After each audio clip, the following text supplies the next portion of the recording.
So when did he become a racist? When they told you he was. Was he a problem for Hillary Clinton when he stood up at Chelsey Clinton's wedding? When he was golfing with Bill Clinton for years? Make it make sense. Oh, this is not me advocating for Donald Trump, but I need to give you an example that you cannot argue.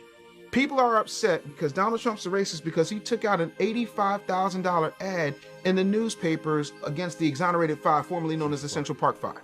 You know what everybody leaves out of that conversation?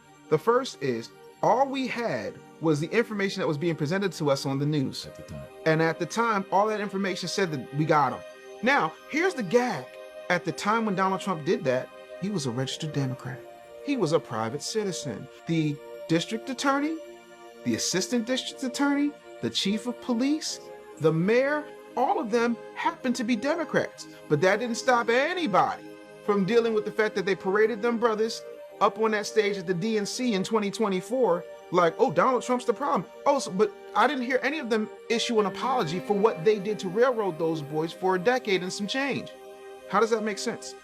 So again, when you're told that Orange Man is bad, but you're not told that all these blue people who sat up there, who set these black and brown, when it comes to these five boys, you have no smoke for them. Matter of fact, one of the assistant prosecutor is still a huge donor to the Democratic National Convention.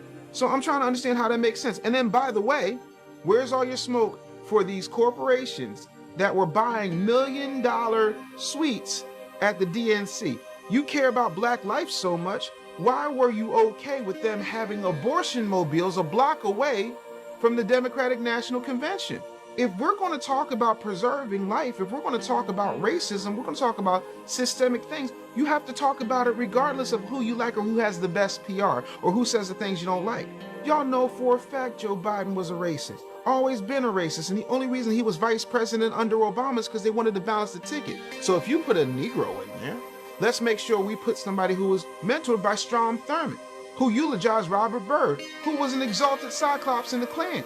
You're okay with Hillary Clinton being a Goldwater girl, who was a card-carrying racist and segregationist, who also said, we need to bring them to heel. Them meaning you and me, because we were teenagers at the time when she said that, and she was the first lady. So is racism a problem, or is racism with the right amount of PR a problem?